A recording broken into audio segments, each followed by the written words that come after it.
بسم اللہ الرحمن الرحیم۔ السلام علیکم۔ حیدر قریشی آج 9 اپریل 2026 کو بیٹھک کھول کر حاضر ہوں۔ آج جو کچھ پیش کرنا ہے وہ بعد میں، اس سے پہلے ایک پرانا سا لطیفہ مجھے سنانا ہے۔ لطیفہ پرانا ہے لیکن میرے ساتھ چونکہ واقعتاً نیا نیا ہوا ہے تو اس لیے پہلے وہ لطیفہ سناتا ہوں اور پھر جو میرے ساتھ واقعہ ہوا ہے وہ بتاتا ہوں۔ تو لطیفہ یہ ہے کہ جی، ایک صاحب گئے کسی پرندوں والی دکان پر اور وہاں ایک طوطا انہیں پسند آ گیا اور انہوں نے اسے خریدنا چاہا۔ تو پتہ چلا کہ کچھ اور لوگ بھی بولی دینا چاہتے ہیں، تو بولی شروع ہوئی۔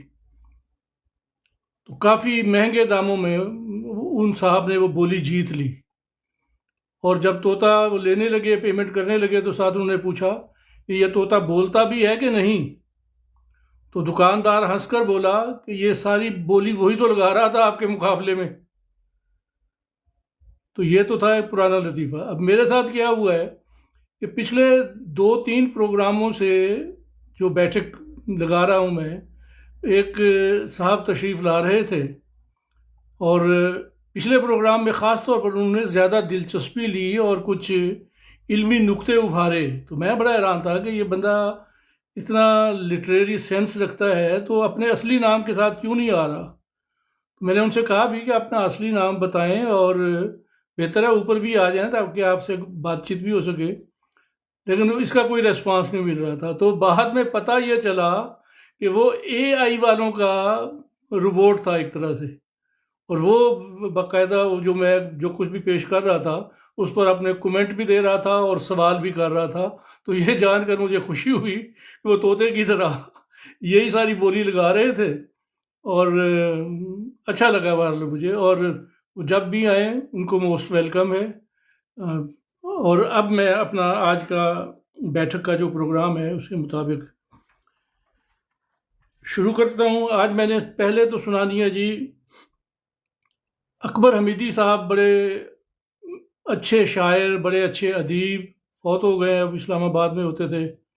تو ان کی آٹو بایوگرافی خود نوشت جست بھر زندگی کے نام سے چھپی تھی، اس پر میں نے ایک چھوٹا سا تبصرہ کیا تھا۔ تو آج وہ تبصرہ جو ہے میں پڑھ کر سناؤں گا جو ان کی اس کتاب پر ہے۔ اکبر حمیدی ہمہ جہت شاعر اور ادیب ہیں۔ شاعری، انشائیہ نگاری، خاکہ نگاری، کالم نگاری کے مختلف مقامات سے کامیابی سے گزرنے کے بعد انہوں نے حال ہی میں اپنی خود نوشت سوانح جست بھر زندگی شائع کی ہے۔ اس کتاب کے 11 ابواب ہیں۔ اکبر حمیدی نے گجرانوالہ کے ایک گاؤں سے شروع ہونے والے اپنے زندگی کے ماہ و سال کا ایک گوشوارہ سا اس کتاب میں پیش کر دیا ہے۔ اس کے مطالعہ سے پتہ چلتا ہے کہ اکبر حمیدی نے کس ماحول میں آنکھ کھولی، کس طرح پلے بڑے، تعلیم سے لے کر ملازمتوں تک کے احوال، عزیز و اقارب اور دوستوں دشمنوں کے حالات، ادبی زندگی آغاز سے اب تک کس طرح گزری۔ غرض اس میں ہمارے ایک عہد کی کئی اہم جھلکیاں اس طرح دکھائی دیتی ہیں کہ ان کے ذریعے سے پورے عہد کے بارے میں واضح تاثر قائم کرنا آسان ہو جاتا ہے۔ اکبر حمیدی چونکہ بنیادی طور پر شاعر اور ادیب ہیں، اس لیے ان کی زندگی کا یہی رخ اس کتاب کا سب سے اہم پہلو ہے۔ اس زاویے سے اس کتاب کے توسط سے پتہ چلتا ہے کہ اکبر حمیدی کی بعض غزلیں مکمل طور پر نہ صرف خواب میں ہوئیں بلکہ جاگنے کے بعد بھی وہ غزلیں انہیں پوری طرح یاد رہیں۔ اسے یقینی طور پر ان کی وجدانی قوت کا کرشمہ قرار دیا جا سکتا ہے۔ بعض غزلیں بر وقت نوٹ نہ کرنے کے باعث بھول بھی گئیں۔ وجدان کے حوالے سے اکبر حمیدی کی زندگی میں ایک درویش کی درویشی کا قصہ بھی دلچسپ ہے۔ اسے اکبر حمیدی کے الفاظ میں دیکھتے ہیں۔ اکبر حمیدی صاحب لکھتے ہیں، ایک اور درویش ہمارے گاؤں میں آیا، راتوں کو گلیوں میں پھرتا، علامہ اقبال کے اشعار بلند آواز میں گاتا پھرتا، اپنے آپ کو وقت کا کلندر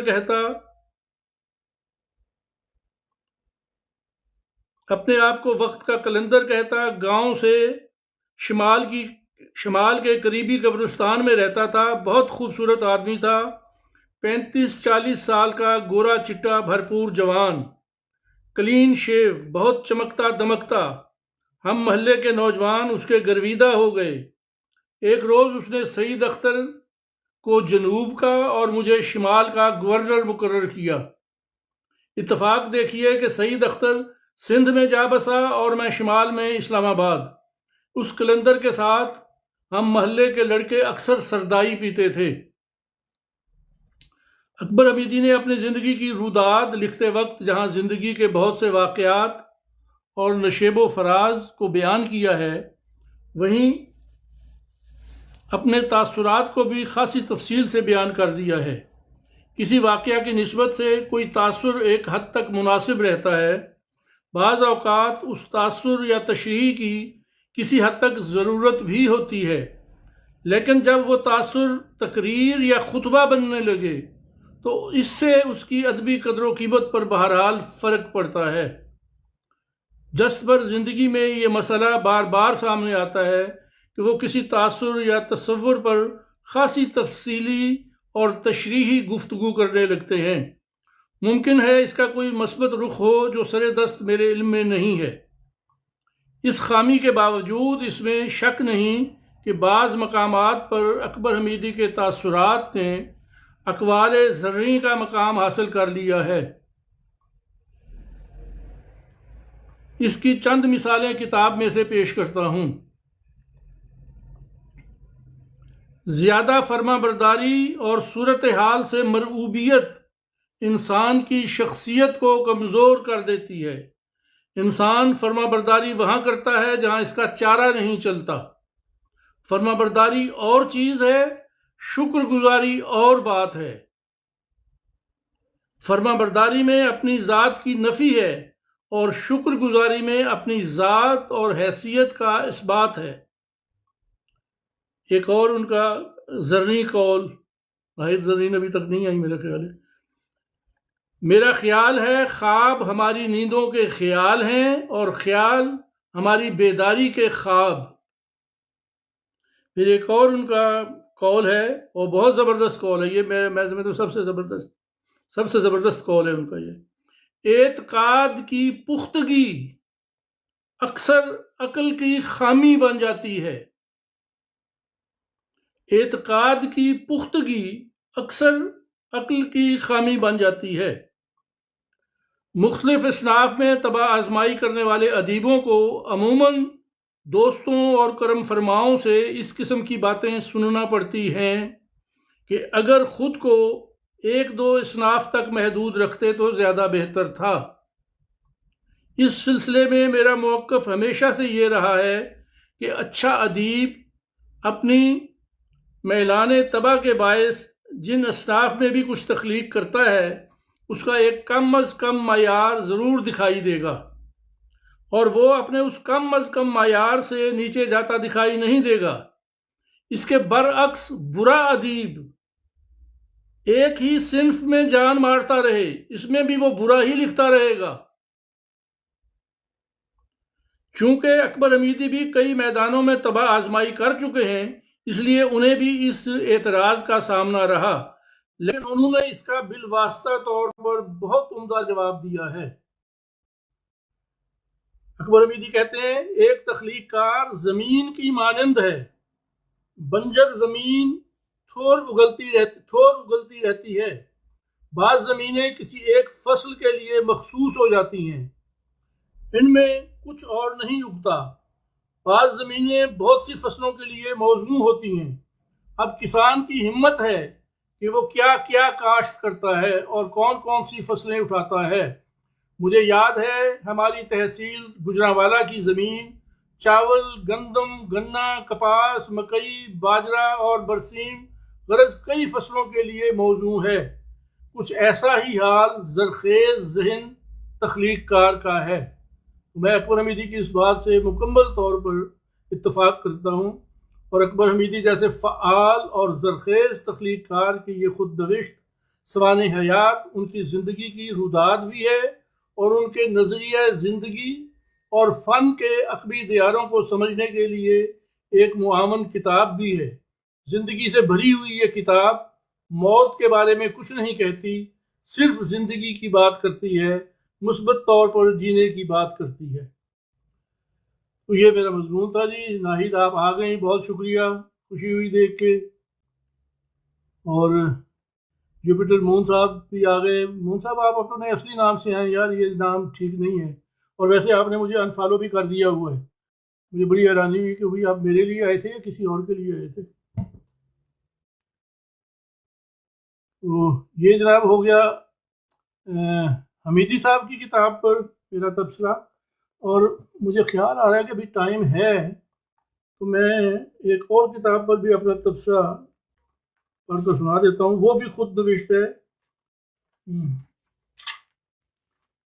جمیل زبیری صاحب کا میں پہلے بھی تھوڑا بہت ذکر کر چکا ہوں، تو جمیل زبیری صاحب کا سفرنامہ کر رہا ہوں، سوری، زندگی کی روداد، چونکہ وہ ریڈیو پاکستان سے ہی ساری زندگی وابستہ رہے، تو یاد خزانہ کے نام سے انہوں نے اپنی ساری یادیں جو ہیں وہ لکھی تھیں۔ بڑی اچھی خاصی کتاب ہے، اور مجھے عنایت کی تھی تو میں نے اس پر تبصرہ کیا تھا۔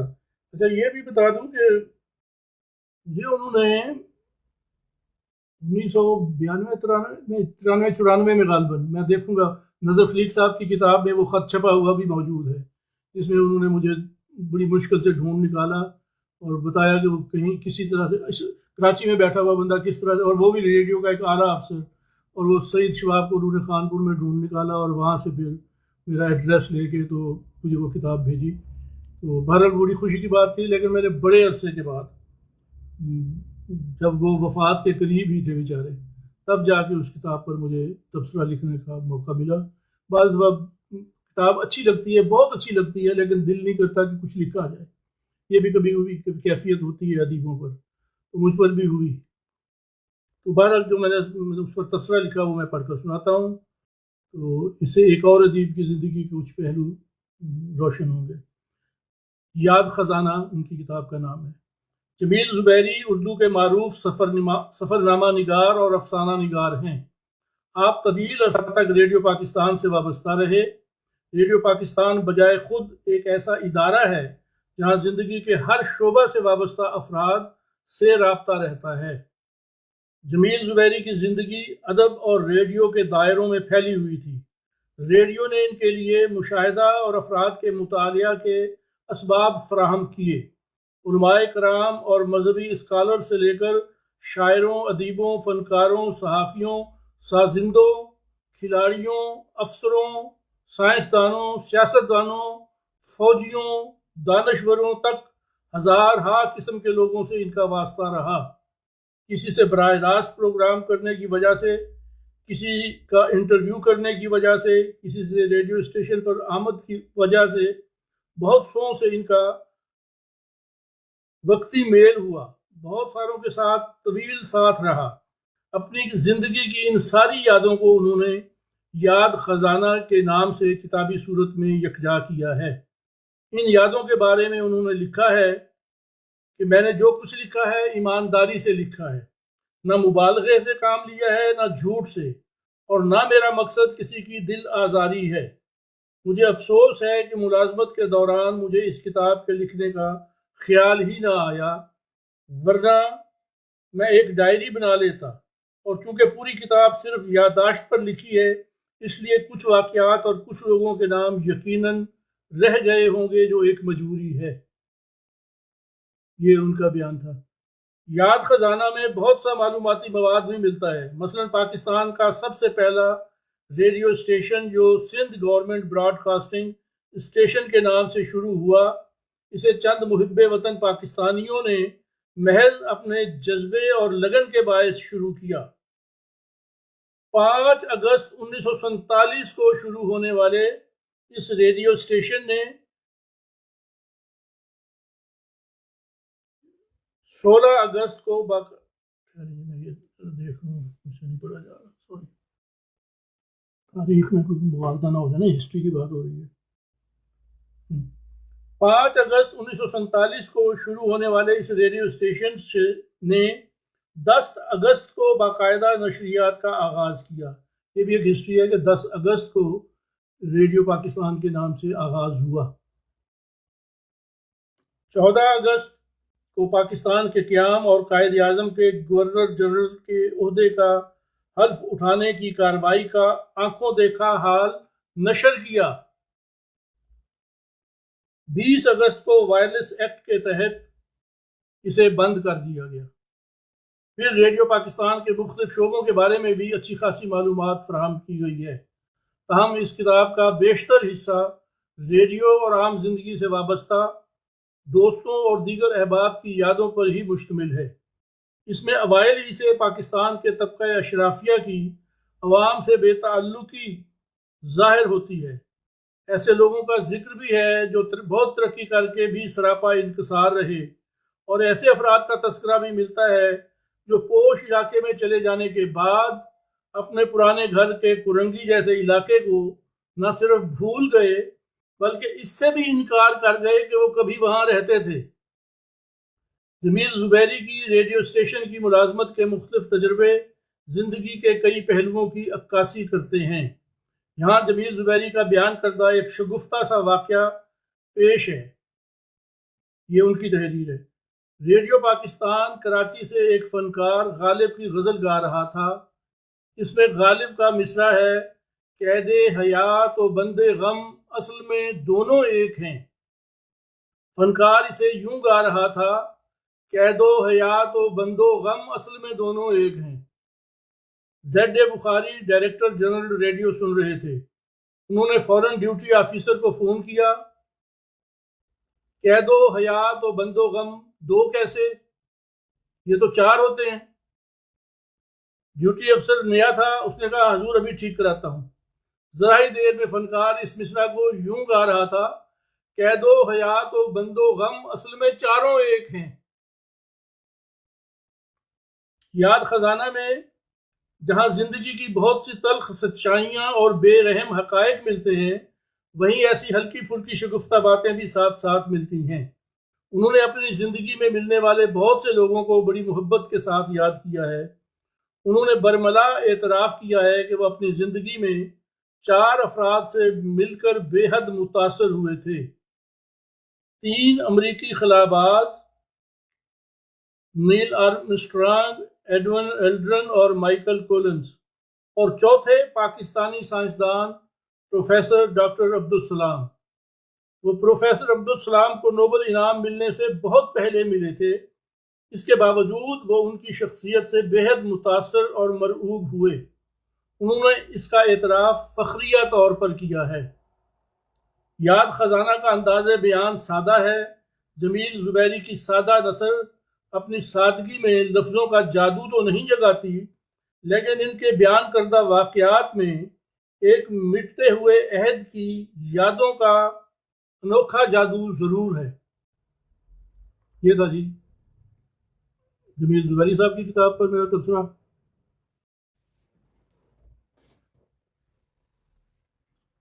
اور اب ایک غزل سنا دیتا ہوں جی چلتے چلتے۔